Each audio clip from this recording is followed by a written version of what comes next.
ver la primera parte entonces de lo que es semiología, y vamos a empezar hablando de generalidades, conceptos básicos que le van a servir para ir entendiendo el tema de lo que es semiología de aquí para adelante. La semiología como tal es una de las ciencias que estudia, por lo tanto, los signos y síntomas de las enfermedades de la cabeza. Como han debido escuchar, todas las enfermedades tienen una sintomatología inicial y una final y una característica dependiendo de cada patología, ¿ya? Entonces se divide en dos grandes ramas o en dos grandes áreas, una que es semiotecnia, que es la técnica de búsqueda de signos y síntomas de dicha enfermedad, ¿ya? La propedéutica, que es la enseñanza destinada a reunir y explicar los signos y síntomas que llegan para un diagnóstico. Entonces, la semiología, por lo tanto, es un arte, el arte de diagnosticar, y si es el arte de diagnosticar, es el arte de ver, oír, oler, tocar, hablar. Nosotros nos valemos de nuestros 5 sentidos para poder hacer un diagnóstico fiable en el paciente. Tenemos que saber hablar, saber tocar, en muchas ocasiones oler, y antiguamente mis docentes incluso decían probar, pero ya eso ya no se hace, ¿no? Ver, oler, tocar y hablar adecuadamente para hacerse entender y hacer que el paciente comprenda lo que nosotros queremos hacer. Por lo tanto, nos va a enseñar a hacer y tener un razonamiento clínico para ir armando el rompecabezas del diagnóstico de las múltiples enfermedades que vamos a ir viendo. Es importante porque desde hace mucho tiempo atrás hemos tenido los avances tecnológicos que hay en los ámbitos de las técnicas de exploración, pero nada va a reemplazar a un buen interrogatorio, a una buena anamnesis, a un buen examen físico, más que su cerebro y sus manos y ustedes, ¿ya? Ningún método moderno ha reemplazado a la semiología. ¿Qué quiere decir? Sentarse a hablar con el paciente, examinarlo, porque esto nos va a dar el 60% del diagnóstico del paciente. Entonces, semiología es una rama de la medicina que se ocupa de identificar las diversas manifestaciones de diversas enfermedades, y de ahí partimos que, ya habíamos mencionado ayer, que es un síntoma. Un síntoma es una manifestación subjetiva de una enfermedad, es decir, ¿no?, percibida exclusivamente por el paciente, ¿ya? Y el médico solo puede descubrir por la anamnesis, o sea, la puede describir por la anamnesis, pero no la puede experimentar. Si un paciente le viene con dolor, es su dolor, él lo siente su dolor, nosotros podemos decir, es por una colecistitis, pero no sabemos la intensidad de ese dolor que lo ha llevado al paciente, ¿ya? Los síntomas se obtienen a través de una correcta anamnesis, y anamnesis quiere decir hablar con el paciente, interrogar al paciente. Entonces, nosotros de aquí para adelante tenemos que convertirnos en buenos interrogadores, en buenos detectives, porque muchos de los pacientes vienen y dicen, tengo un dolor, doctor, ¿y cómo le duele? Me duele, pero doctor, nomás. Uno tiene que tener la calma y la paciencia de decir, ese dolor que siente es como si le estuviera apretando la boca del estómago, como si le estuviera perforando la boca del estómago, como si le estuviera quemando la boca del estómago, o como si le estuviera retorciendo. ¿Cómo lo explicaría ese dolor? ¿No? Porque la gente que nosotros vamos a empezar a ver en los hospitales, la mayoría no tiene estudios, no son médicos, no son personal de salud, por lo tanto hay que hablar en términos sencillos para que ellos entiendan, pero nosotros entramos en la historia en términos médicos, ¿ya? Entonces, partiendo de ahí, como una manifestación subjetiva, ¿qué podríamos describir de este paciente o de esta paciente en la imagen? ¿Qué estaría sintiendo? ¿Qué estaría experimentando en relación al dolor? Porque está, si vemos la fase característica, tiene el ceño fruncido, ¿no? Y además lleva las manos hacia la sien. Entonces, con las manifestaciones que ella está mostrando, al parecer está sufriendo algún tipo de dolor más característico. Si se está agarrando la cabeza, no va a ser en los pies, no va a ser en la cabeza, probablemente una cefalea o una migraña. Este paciente que tenemos aquí, que está agarrándose a la vez boca del estómago o epigastrio y además la boca, ¿qué podríamos pensar que está experimentando? Vamos. ¿Qué dicen? Náusea. Bien, puede estar experimentando sensación de náusea, y además de ello pudo haber vomitado o no, y la mano en el estómago, dolor. Y todo lo que estamos viendo hasta ahorita es subjetivo. Yo, como paciente, los experimentos no lo pueden medir, aunque actualmente hay escalas para medir el dolor, pero la fiabilidad depende de cada paciente, es algo subjetivo que él solo vive. Y este también es un síntoma, se llama astenia o adinamia, paciente que está cansado, paciente que está sin ganas de hacer nada, paciente que se despierta cansado, que se echa cansado y sigue cansado, que puede ser representación de alguna patología grave o de alguna, como el estrés, como de un paciente que tiene anemia, que también es subjetivo la astenia. ¿Ya? Y un signo, a diferencia de un síntoma, es algo que tiene una manifestación objetiva, ¿no? En otras palabras, es medible, es visible. ¿Para qué? Para que nos oriente. Dentro de los signos existen, por ejemplo, el signo patognomónico en la radiografía de tórax de broncograma aéreo, que es un signo que dice que es neumonía, a diferenciar de viral, bacteriana o de otras causas, pero existe una neumonía. ¿Ya? Ahora, ejemplos. Vamos a ver ejemplos de dolor, de signos, mejor dicho. ¿Cuáles serían signos? Sin hablar de los signos vitales que ya vimos ayer. Edema. ¿Qué más? Fiebre. ¿Qué más? Ictericia. Bien. ¿Qué más? Cianosis. Bienísimo. Por lo visto han estado leyendo. ¿Qué más? Bien. ¿Qué más? Bien. ¿Qué más? Bien, sí. Básicamente todo lo que podamos medir, ver, tocar, es un signo, ¿ya? Y es importante porque ustedes van a describir eso en la historia clínica. Y eso tiene que estar anotado. Bien, entonces, para nosotros explorar, describir, analizar, estudiar cualquiera de estos síntomas o signos, debemos seguir un orden lógico en semiología y es así para todo sistema, para todo aparato que necesitamos estudiar. Entonces vamos a empezar con una inspección, una palpación, una percusión y una auscultación, ¿ya? Posterior a haber realizado el correcto interrogatorio o la anamnesis del paciente. Entonces, partiendo de ahí, les presento al paciente que tiene una cianosis. Este tipo de cianosis, ¿por qué se da la cianosis?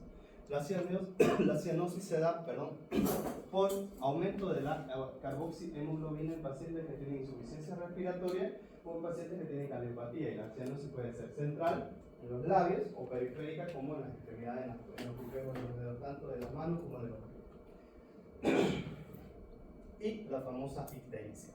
La ictericia, ¿cuándo es visible clínicamente? ¿A partir de qué rango de bilirrubinas en sangre yo voy a evidenciar que el paciente tiene ictericia? ¿Quién sabe? Fisiología básica. Se encuentra en el libro de fisiología de Gallo. ¿Lo conocen? No lo conocen. Antes de la tapa roja, ¿ahora qué color es? Bien. Hay un tema en que habla de ictericia. ¿Lo han leído? ¿Lo han abierto ese libro por acá? Bien, van a llegar a leer. Cuando la ictericia supera los 3.5 miliequivalentes, recién es visible a los ojos humanos, antes de ello no es visible. Entonces, cuando vemos un paciente teñido así, evidentemente está con una hiperbilirrubinemia arriba de los 3.5, incluso puede estar en 20, ¿no?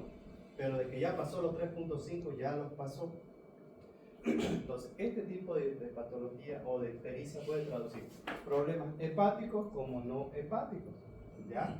Principalmente son problemas tumorales, problemas obstructivos, pero también podemos ver a un ladito las ictericias, ¿no? Las anemias hemolíticas que causan ictericia extravascular. ¿Y esto qué es? ¿Es un signo o un síntoma? Es un signo. Esto se llama telangiectasia vascular o las famosas spider, que pueden salir tanto en las aletas de la nariz, pueden salir en el abdomen, pueden salir en las piernas. Las famosas arañas vasculares que tienen algunas mujeres, ¿no? Que son molestas, pero no son dañinas. Pero en algunos casos, estas telangiectasias aparecen en patologías crónicas. Por ejemplo, la principal patología crónica en la que aparecen telangiectasias no solo en la nariz, son en las hepatopatías crónicas, donde hay un aumento de la hipertensión portal. Entonces es un signo, y cuando aparece yo estoy obligado a buscar alguna causa de hipertensión portal, que puede ser por una hepatopatía o puede ser por una neoplasia que oprime la vena porta. Y un síndrome, ¿qué es un síndrome? Un síndrome es un conjunto de signos y síntomas relacionados entre sí, ¿ya? Y que obedecen a diferentes etiologías, pero le dan nombre a una enfermedad. Por ejemplo, el síndrome de Down, que es una enfermedad genética en la cual está caracterizada porque el niño con síndrome de Down desde niño tiene ciertas manifestaciones características. Por ejemplo, ¿han visto la manita de algún niño con síndrome de Down? Mírense sus manos, ustedes tienen estas líneas de las manos, ¿no es cierto? En el síndrome de Down tenemos el pliegue simiesco, esta línea que tienen aquí que se curva o que llega hasta la mitad en el síndrome de Down es recta, ¿no? Entonces hace esto, entonces se llama pliegue palmar simiesco, tiene hipertelorismo, hipercanto, tiene implantación de las orejas bajas, ¿no? Tiene una macroglosia y a simple vista se puede sospechar un síndrome de Down cuando el paciente nace con sus primeras formas. El dolor habíamos dicho que es un síntoma, pero en algunos libros y actualmente se considera que es un signo-síntoma.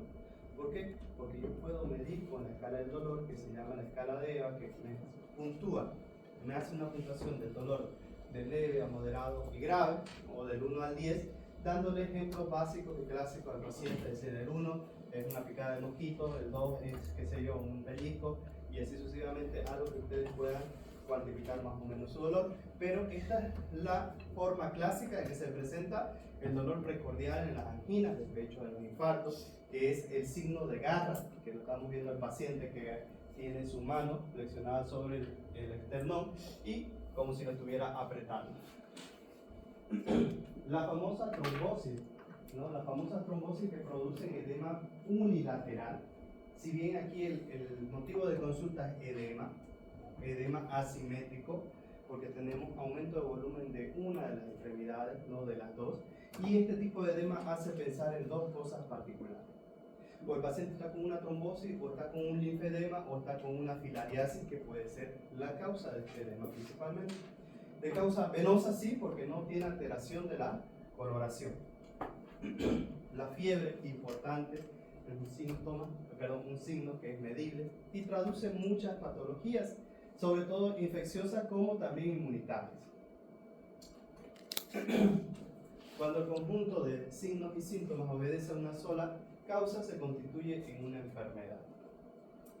El signo patognomónico, importante porque le van a decir signo patognomónico, van a escuchar en el hospital, ¿no? Signo patognomónico se denomina así a un signo síntoma específicamente distintivo o característico de una enfermedad y que por lo tanto basta por sí solo para establecer un diagnóstico. El ejemplo clásico, las manchas de Kopling. ¿Qué son las manchas de Kopling? Bueno, ahora casi no hay, prácticamente, yo particularmente no las he visto, solo en libros. Estas manchitas de Kopling aparecían en la desembocadura del conducto de Stenus, de una de las glándulas salivales, en el cuarto molar, y son esas manchitas blanquecinas que se ven en los niños en la enfermedad del sarampión, ¿ya? Entonces, bastaba con ver esto sin ningún otro estudio para decir el diagnóstico de ese niño. Ese paciente estaría pasando por una enfermedad del sarampión. El anillo de Kaiser-Fleischer, ¿no? Que es este anillo en la pupila, que es de color marrón, que se da característico en los pacientes que tienen un trastorno en la conversión de los metabólicas del azufre y por lo tanto tienen una hepatopatía de base. Pródromo. ¿Qué es un pródromo? ¿Ya? Un pródromo son síntomas y signos que iniciales de una enfermedad son vagos y poco característicos, ¿no? Que pueden estar asociados, por ejemplo, síntomas pródromos. Antes de una convulsión, algunos pacientes tienen un pródromo que empiezan a tener escotomas centellantes, que son como chispitas en el aire o sienten olores, ¿ya? O pródromo que tiene el paciente que está con fiebre. El paciente que está con fiebre hace escalofrío, y hace el escalofrío, ¿por qué? Porque empieza a estar sudando y cuando hay una brisa de aire produce esa sensación de frío en el paciente. Bueno, entonces en semiología vamos a tener un nuevo idioma el cual debemos utilizar de aquí en adelante como personales de salud. ¿Para qué? Para que, como vamos a estar en hospitales, para comunicarnos eficazmente con las personas que están ahí, que manejan más terminología. Por lo tanto, no sería muy útil aprender un montón de nuevas palabras sin saber cuándo utilizarlas, cómo aprovecharlas. Vamos a aprender las más básicas que se deben memorizar, comprenderla y entenderla. ¿Por qué? Porque en los hospitales se habla mucha terminología y en las historias clínicas debe ir mucha terminología. ¿Ya? Entonces, siempre debemos preguntarnos ante cualquiera de estos síntomas o signos, ¿qué es? ¿Por qué apareció? ¿Qué lo causa? Para que empecemos un interrogatorio dirigido a diagnosticar la causa de la fiebre, la causa de la hipertensión, la causa de la taquipnea, la causa de la taquicardia, ¿no? Las respuestas a estas interrogantes nos van a ayudar a comprender mejor las distintas patologías y llegar a un mejor diagnóstico y siendo más certero. Bueno, actualmente, ¿no? Algunos pacientes van solo por molestar a las 2 de la mañana y algunos se enojan con el diagnóstico que uno les da, algunos no tienen nada y por último quieren demandarlo. Finalmente decimos que la semiología dará las herramientas para confeccionar nuestra historia clínica. Entonces, semiología está en base a interrogar, indagar signos, síntomas, cuándo apareció, por qué apareció y qué lo causó. Si nosotros nos respondemos a esos tres interrogantes, vamos a hacer una adecuada historia clínica para tener un adecuado diagnóstico. ¿Preguntas de ahí? ¿Algo que no haya quedado claro? Y ahora empieza lo bonito.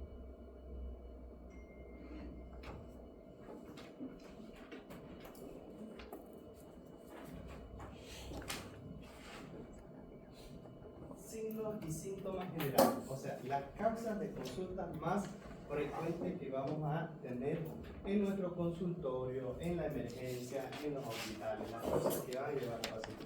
Obviamente existen otras causas que no están aquí, pero sí van a ver y hay que seguirlas sin pedagar. Dolor. ¿Quién en la vida no ha tenido un episodio de dolor? ¿No? Es un síntoma que es el más frecuente de todos, siendo una de las causas más frecuentes a la consulta. ¿Por qué? Porque el paciente que está con dolor, si no se le calma, pues busca quien lo ayude, ¿no es cierto? Entonces, se constituye en uno de los motivos de consulta más frecuentes y todos los individuos por lo menos han experimentado un episodio de dolor o van a experimentar un episodio de dolor a lo largo de su vida. ¿Ya? ¿Y esto qué significa para nosotros? ¿No? Para el médico el dolor encierra diversos significados. ¿Ya? Puede ser una advertencia ante una agresión o amenaza de la integridad orgánica, síntoma o objetivo a tratar. Entonces, partiendo de ahí, existen varios tipos de dolores que vamos a empezar a ver hoy. Tenemos el dolor somático, el dolor visceral, el dolor neuropático, el dolor funcional o psicógeno. Preguntas de examen, pero no esperen que se los ponga como está ahí, ¿no? ¿Cuántos tipos de dolor existen? No. Dolor somático está producido por una activación de nociceptores de la piel, huesos, partes blandas y es agudo y bien localizado. Como nosotros sabemos, la piel, toda la piel tiene mecanoreceptores, nociceptores, termorreceptores que están conectados o interconectados con la columna y posteriormente llegan al sistema nervioso central donde se interpreta cualquier estímulo como doloroso o estímulo térmico y para tener una respectiva respuesta. ¿Ya? Entonces, el dolor visceral, ¿ya? Está ocasionado por la activación de nociceptores por infiltración, compresión, distensión, tracción, isquemia o vísceras pélvicas, abdominales o torácicas. El dolor somático, un ejemplo antes de pasar, el más característico es que podemos localizarlo con buena localización, bien delimitado, como por ejemplo dolor dorsolumbar, dolor cervical, ¿no? Donde tenemos estructuras que están bien inervadas. Entonces, un dolor lumbar es un dolor somático, un dolor de rodilla es un dolor somático, un dolor por trauma en dedo ayo es un dolor somático. A diferencia de un dolor visceral que se da por distensión y sobredistensión de vísceras huecas, y tienen que recordar aquí que las vísceras huecas, ¿cuáles son las vísceras huecas? ¿Qué más? Estómago, intestino. Bien. El intestino tiene inervación. ¿Qué plexos están en el intestino que producen la inervación del mismo? Ya, muchísimo. Entonces, a diferencia del dolor somático, el dolor visceral, como tenemos, ¿cuántos metros de intestino nosotros tenemos en cavidad abdominal? Aproximadamente. De 6 a 8 metros. Bien, ¿no? Es totalmente muy poco diferenciado, muy poco muy difícil de delimitarlo. No se puede apuntar con un dedo, está en toda la pared abdominal, está en todos los cuadrantes abdominales. No hay una forma de delimitarlo específicamente por la cuantiosa cantidad de intestino que tenemos. Y este puede ser por irritación, puede ser por distensión, puede ser mecánico, por inflamación, ¿no? Por procesos infecciosos graves. Hasta ahí hemos visto el dolor somático, ejemplo, dolor de rodilla, dolor lumbar, el dolor visceral, que no es delimitado, ¿no? Es difuso, que se da más en la parte abdominal. Se añade espasmo de la musculatura lisa, ¿no? En vísceras huecas se trata de un dolor pobremente localizado, descrito a menudo como profundo y opresivo. Este dolor tiene varias presentaciones, desde un dolor tipo cólico, que el paciente siente que le están retorciendo los intestinos, tipo opresivo, como cuando ustedes agarran su puño y ponen sobre su pared abdominal y traten de apretar, van a sentir un dolor. Puede ser lancinante, como si agarren un cuchillo y intenten perforar, o perforante, como si ustedes agarren y traten de, con algo romo, tratar de pasar de adelante hacia atrás. Dolor neuropático está producido por una lesión directamente sobre el sistema nervioso, de tal manera que el dolor se manifiesta ante estímulos mínimos o sin ellos y suele ser un dolor continuo. Esto se da principalmente en pacientes que tienen una ciatalgia, en pacientes que tienen neuropatías, que vemos un compromiso de todo este nervio grueso por alteraciones en los nociceptores y un estímulo pequeño, como pasar una pluma por el pie, puede causar mucho dolor. ¿Ya? De ahí parte que tenemos las alodíneas, ya que son dolor provocado por un estímulo mecánico o térmico, que en condiciones habituales es inocuo. ¿Eso qué quiere decir? Que yo agarre una pluma y pase por la palma del pie y eso no debería causar dolor, a muchas cosquillas, ¿no? Pero cuando hay una neuropatía, el paciente tiende a experimentar alodíneas, que es un dolor que no es justificado por el tipo de estímulo que se está realizando. Por ejemplo, pasar una pluma por la planta del pie. Hiperalgesia, ¿no? Que yo estimulo al paciente, ya sea con un alfiler, con un objeto rojo, y produce mucho dolor al paciente. Dolor funcional o psicógeno, el paciente que no tiene absolutamente nada, su dolor es inespecífico, es un dolor que no saben delimitarlo, que no saben explicarlo, ¿no? Se observa a menudo en la práctica clínica y carece de sustrato y estructura evidenciada, ¿ya? Entonces, uno de ellos puede simular varias cosas, como por ejemplo dolor dorso-lumbar, el paciente que tiene infecciones urinarias o el paciente que no tiene nada, que generalmente es de origen psicógeno, ¿ya? El paciente, nosotros vamos a examinar el dolor, ¿ya? ¿Por qué? Porque tenemos que explorar dónde aparece y dónde termina y dónde se irradia. Uno de los instrumentos inmunobiológicos más importantes, sin duda alguna, de la anamnesis en algunos casos, se puede complementar con maniobras físicas percutorias. Algunos pacientes que vienen con procesos infecciosos urinarios altos, vienen con dolor abdominal difuso, y como saben, el dolor abdominal, como hay varias vísceras huecas, es poco diferenciado. Pero si además de ello el paciente viene con alzas térmicas, náuseas, ¿no? Y una orina de color café, según refiere él, nosotros podemos sospechar que eso es debido a una infección urinaria. Y para nosotros estar un poco más certeros de que es una infección urinaria, hacemos la puño-percusión dorso-lumbar o la maniobra de Jordan, que es percutir, ¿no? Terminando las costillas. Ahí percutimos a los dos lados de los riñones. La percusión normalmente no produce dolor, pero cuando hay procesos infecciosos como una hidronefritis, es doloroso, muy doloroso. Puede ser unilateral generalmente, pero también puede ser bilateral. Obviamente, exceptuando pacientes que no tienen alzas térmicas, náuseas, cambio en la coloración, también puede ser una lumbalgia en pacientes que tienen o que trabajan alzando cosas muy pesadas y han alzado algo que sobredistendió la pared muscular y está causando dolor. A diferencia de la infección urinaria, el Giordano no es positivo, pero sí, si ustedes tocan la pared abdominal, la pared lumbar, van a tener contracturado y doloroso en toda la extensión del músculo lumbar. La anamnesis cuidadosa permite reunir información para precisar, interpretar interpretación del dolor y su significado semiológico. Hay que ser minucioso ¿por qué? En estos detalles, porque los problemas clínicos de estas condiciones en que se desarrolla el médico. ¿Qué quiere decir esto? Nosotros tenemos que reunir información de cómo apareció ese dolor.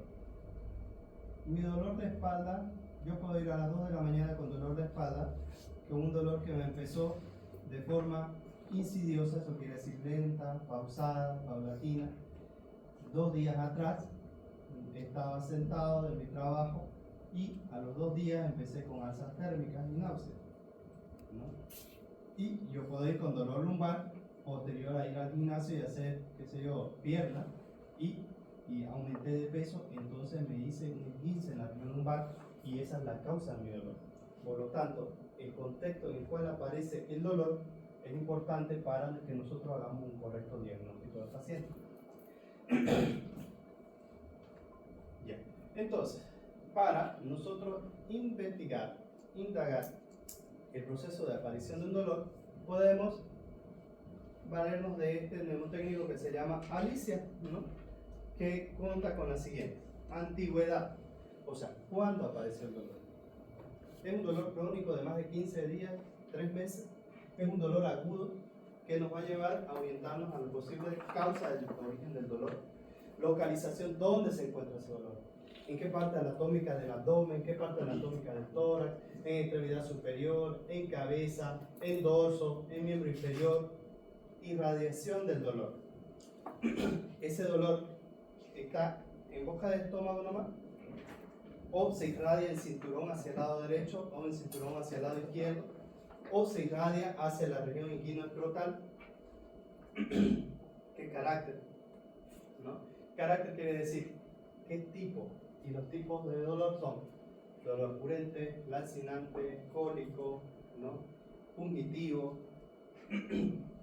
Intensidad. Del 1 al 10, ese dolor, ¿cuán grande es? Siendo 10 como un trabajo de parto y siendo 1 como una picada de mosquito, un intermedio, qué sé yo, un dolor de muela, ¿no? Para tener una idea de qué tan grande es el dolor. ¿Y con qué mejora? Mejora con cambios de posición, mejora con medicación, mejora con que se pare, mejora con que se siente el paciente, con que coma algo, con que tome algo, con que se eche de costado, con que adopte una posición fetal. Entonces, importante ese neumotécnico para cuando tengamos dolor, averiguar cuándo empezó, dónde está, dónde se irradia, tipo de dolor, intensidad de dolor y fenómenos asociados, si los hay, o atenuación del dolor, ¿con qué? ¿Ya? ¿Por qué? Existe algo que se llama cronología de algunos dolores, por ejemplo la cronología de Murphy. ¿Saben qué es la cronología de Murphy?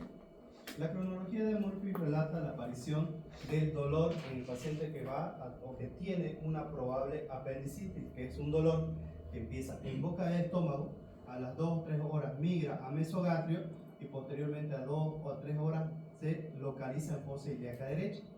Entonces, esa es cronología de Murphy, y cuando un paciente empieza así hay que sospechar que tenga una probable apendicitis. Por lo tanto, importante, ¿cuándo empezó el dolor? ¿Hacia dónde se irradia? ¿Con qué fenómenos asociados vienen? ¿Calma con algo? ¿Qué estaba haciendo cuando empezó el dolor?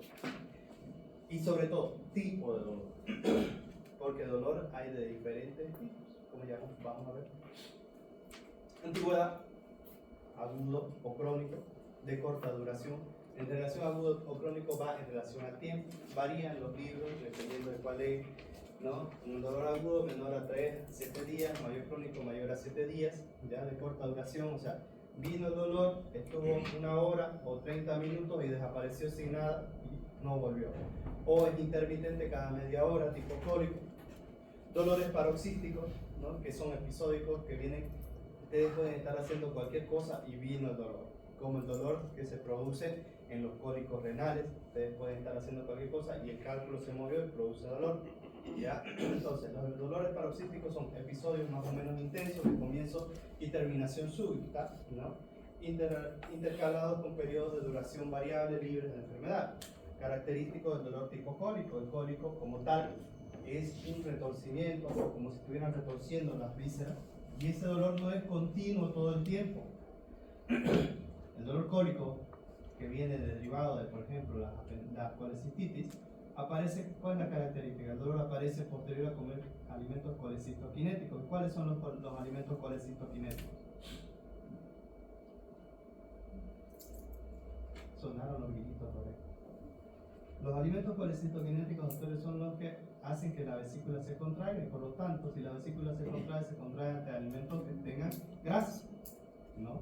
Entonces, si ese dolor aparece posterior a que comí un pollo, comí, qué sé yo, una hamburguesa, lo más probable es que sea un cólico biliar, ¿no? Y ese dolor tiene un inicio intenso, una meseta y un fin.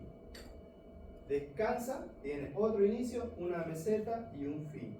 No es que está el dolor todo el tiempo de la misma intensidad, ¿no? ¿Por qué? Porque se debe a contracciones rítmicas de la vesícula y la vesícula no está todo el tiempo contrayéndose. ¿Ya? Por eso dice que es un episodio, son episodios en los cuales hay un dolor intenso, va disminuyendo, hay periodos en que no tengo ese dolor. O el otro característico del paciente que tiene un cólico renal, que es un cálculo que baja de los cálices renales, se desprende, va bajando, donde disminuye de luz el uréter, va a producir dolor por tracción mecánica, vence esa presión y descansa el dolor. Otros aspectos importantes de la velocidad de instauración, ¿ya? La instauración súbita sugiere mecanismos vasculares, rupturas de vísceras huecas, aparición gradual, ¿no? Suelen deberse inflamaciones, lesiones degenerativas o tumorales. Hay una diferencia entre una instauración súbita y una gradual. ¿Qué quiere decir súbita? Ya, en el momento que estoy hablando aquí con ustedes y empiezo con un dolor intenso en la boca del estómago o en la región precordial, que puede sugerir un infarto, o, por ejemplo, la cronología de Murphy. Yo en la noche empiezo con dolor en la boca del estómago, baja mesogastrio y a las 10 de la noche voy al médico porque tengo dolor abdominal, y eso me hace sospechar en diferentes patologías. Cuando un dolor es agudo, me hace pensar en algo que puede ser grave, como también no. Y si es crónico o es subagudo o es de aparición gradual, puede ser algo también grave, como por ejemplo en procesos tumorales, pero me va a dar las pautas para que yo pueda investigarlo, paciente, para que yo pueda analizarlo. A diferencia de un dolor agudo que tengo minutos a horas para llegar a un posible diagnóstico y un tratamiento para ese paciente. ¿Se entendió? ¿Dudas, preguntas? Localización, importante. Tratar de localizar el dolor, ¿ya? Muchas complicaciones en el caso de las extremidades puede aparecer un dolor de forma súbita, con cambios de la coloración, cambios de la temperatura, con aumento leve o no del volumen, que me va a hablar de una posible trombosis arterial. A diferencia del aumento de volumen sin dolor ni cambio de coloración que producen las trombosis venosas. Entonces es importante, ¿ya? Si el dolor aparece de forma súbita en una extremidad asociado a cambio de coloración, más dolor, más cambio de la temperatura, yo lo que tengo que sospechar y descartar es una trombosis arterial, ¿no? Y de forma súbita. Pero si la molestia aparece de forma insidiosa, de forma lenta, progresiva, con aumento de volumen, sin cambio de la coloración, mantiene la temperatura, no hay dolor, más característico de la trombosis de origen venoso. ¿Ya? Más complejo en el cráneo, cuello, tórax, abdomen, en raquis, donde a veces es difícil determinar la estructura en la que genera el dolor. En cráneo, a excepción de los traumatismos cráneoencefálicos que nos hacen sospechar que hay un aumento de volumen en la materia cerebral, es más fácil, ¿no? Pero la diferencia o la complejidad está en abdomen. Como saben, en abdomen tenemos una cantidad inmensa de órganos, ¿no?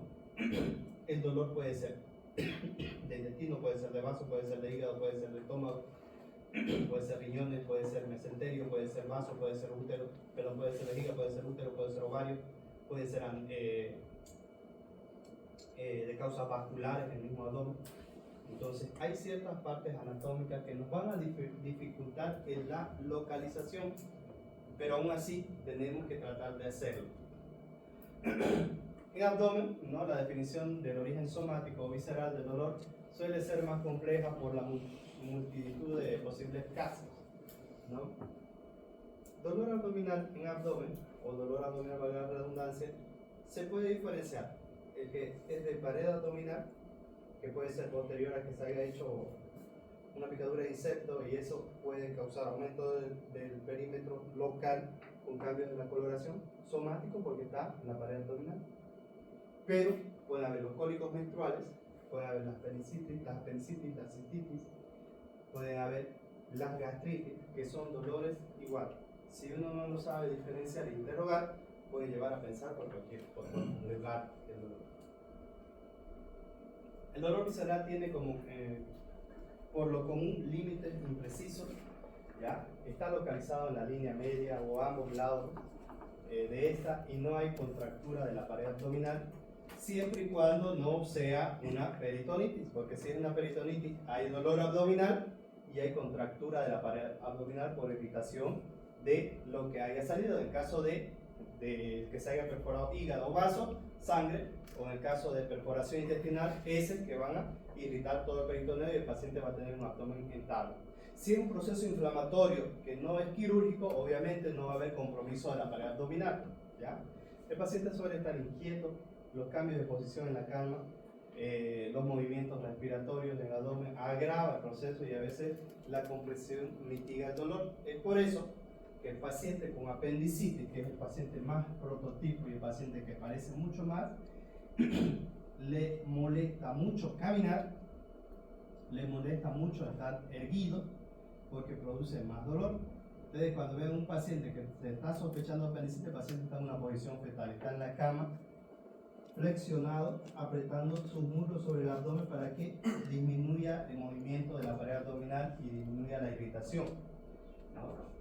Mientras que el paciente que no tiene una apendicitis va a caminar, va a comer, va a saltar y no le va a producir dolor. El dolor es diferente totalmente. El dolor parietal, originado por estructuras superficiales, ¿no? Participa de las características precisas de los dolores somáticos, ¿no? Como el caso que les explicaba del posible absceso de pared que puede darse posterior a cirugía, posterior a picada o posterior a laceraciones en la pared abdominal. En el caso de la peritonitis localizada por compromiso del peritoneo parietal, debido a un proceso inicialmente visceral, el dolor se localiza en proyecciones sobre la piel o el abdomen. Como les mencionaba, cuando existe peritonitis, perforación de víscera hueca o perforación de víscera maciza, que las vísceras macizas son hígado y vaso, va a producir cierto grado de irritación peritoneal y por lo tanto dolor. ¿Ya? Bien, el carácter o tipo de dolor, todos esos son los tipos de dolor. ¿Ya? Lancinante, como el que aparece en la pleuritis, como si estuvieran tratando de perforar el tórax. Urente o quemante, como aparece en los pacientes que tienen reflujo gastroesofágico. Constrictivo, ¿ya? Como que aparece en el infarto agudo de miocardio, como si tuviera una bolsa de arena apretando el pecho. Transfixiante, como en la pancreatitis, como si tuviera algo rojo queriendo perforar de delante hacia atrás. ¿Ya? Sordo, como en el cáncer. Sordo no tiene una explicación, el típico paciente que le dice me duele, solo me duele. No hay una forma de decir cómo le duele. El cáncer es experimentado de diferentes tipos de dolor, de diferentes formas en cada paciente. Exquisito, como por ejemplo la neuralgia del trigémino, que es un dolor característico. Como saben, el trigémino, ¿cuántas ramas tiene? 3, ¿no es cierto? Así. Entonces, la neuralgia del trigémino puede ser que afecte la glándulas oftálmica, maxilar o mandibular, y esto ¿qué va a producir? Que el paciente tenga un dolor característico como si estuviera pasándole grasa caliente o aceite hirviendo por esta parte aquí, que se exacerba cuando lo toca, cuando toca algo frío, cuando toca el viento, intensifica el dolor, ¿ya? Fulgurante como la polineuritis, que esto no lo vamos a ver mucho porque son pacientes que tienen una polineuropatía inflamatoria, que son pocos los pacientes, o cuando se ingresa a terapia principalmente, que no se puede entrar con estudiantes, ¿ya? Desgarrante como por ejemplo el aneurisma disecante de aorta. Ustedes saben, la aorta, tenemos una aorta torácica y una aorta abdominal. Cuando hay una disección de alguna de las paredes, la sangre empieza a entrar entre las capas de la arteria y empieza a desgarrarlo. Y ese dolor es característico porque es un dolor que se parece a la angina de pecho, pero que la característica principal es que se irradia a la región interescapular, o sea, en esta parte de acá. Es intenso, de sensación de muerte. El paciente con el dolor tan intenso siente que se va a morir y por lo tanto empieza a estar diaforético, empieza a estar pálido. Pálido se explica por el dolor y la sensación, y además de que si estamos perdiendo sangre alrededor de la arteria, va a empezar a haber un grado de shock hipovolémico.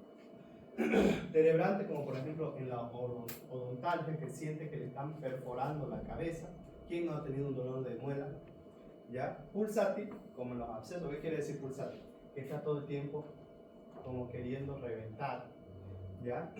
Cólico o retorcijón, como darle vueltas a un intestino y soltarlo, volverle a dar vueltas. Ese es el tipo cólico.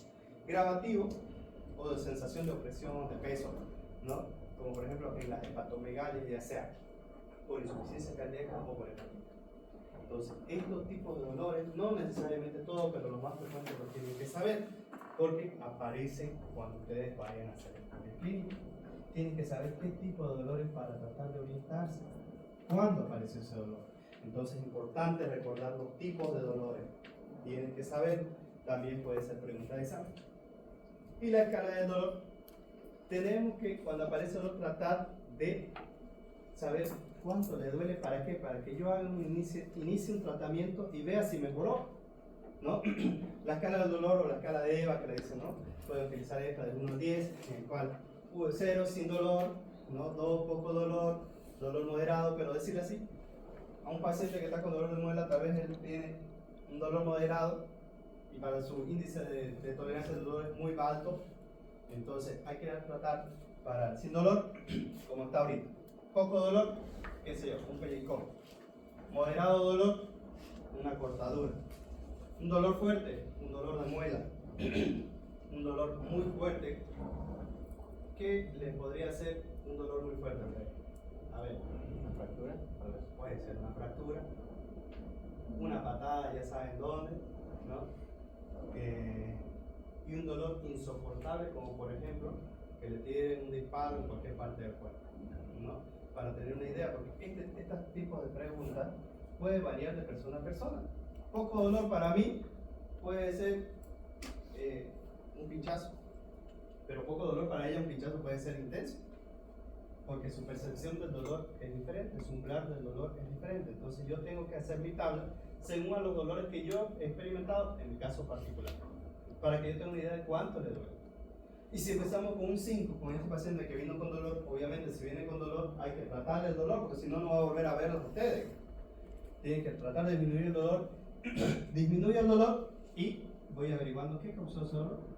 Y si empecé con un 7 y después de que yo inicié el tratamiento está con un 4, obviamente está mejor. Si bajo más, mucho mejor. Porque el paciente lo único que quiere, no quiere ni que lo diagnostique en ese momento. ¿Qué quiere? Que le calme el dolor. Y es para eso que me sirve la escala del dolor, ¿ya? Atenuación. ¿Con qué mejora? ¿Con qué disminuye ese dolor? Por ejemplo, cefalea que sigue en forma sistemática a la toma de una medicación cardiológica, ¿ya? Dolor poliarticular al despertar que cede rápidamente al iniciar la actividad.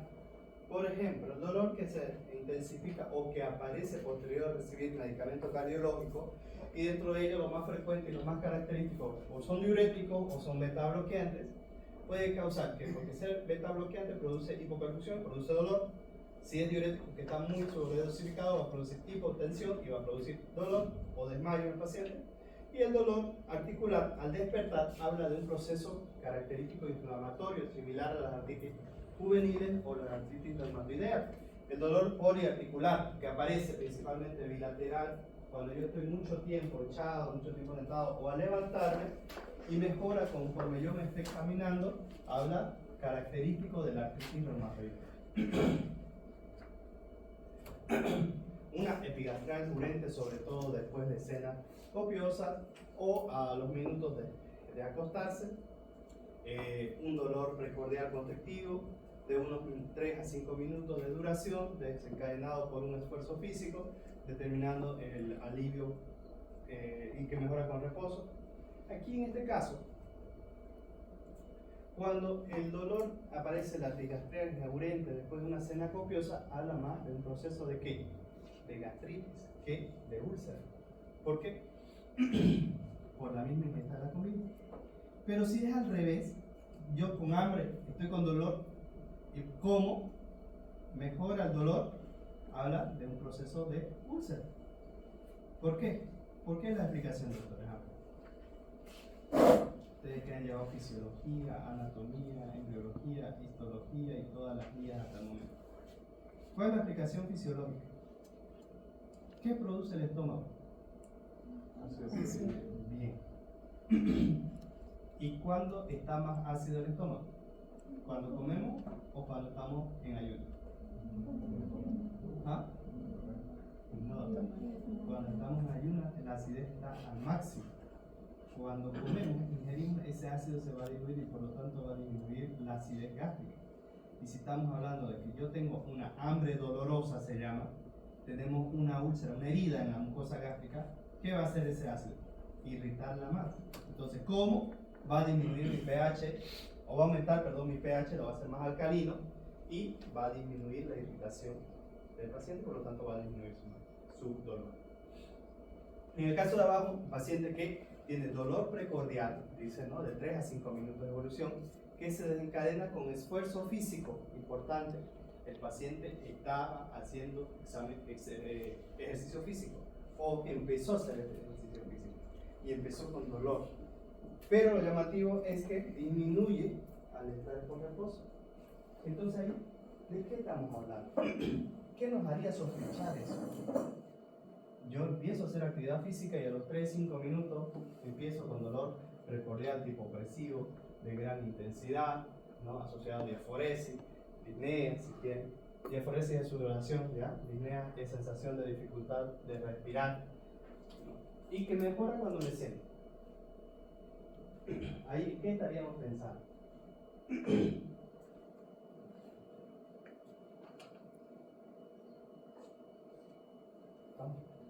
¿Estamos así? ¿Dónde está apretando el señor ahí? ¿Qué hay ahí? ¿Qué hay en esta área? ¿Estará el vaso? ¿Qué dice? ¿Está el vaso ahí?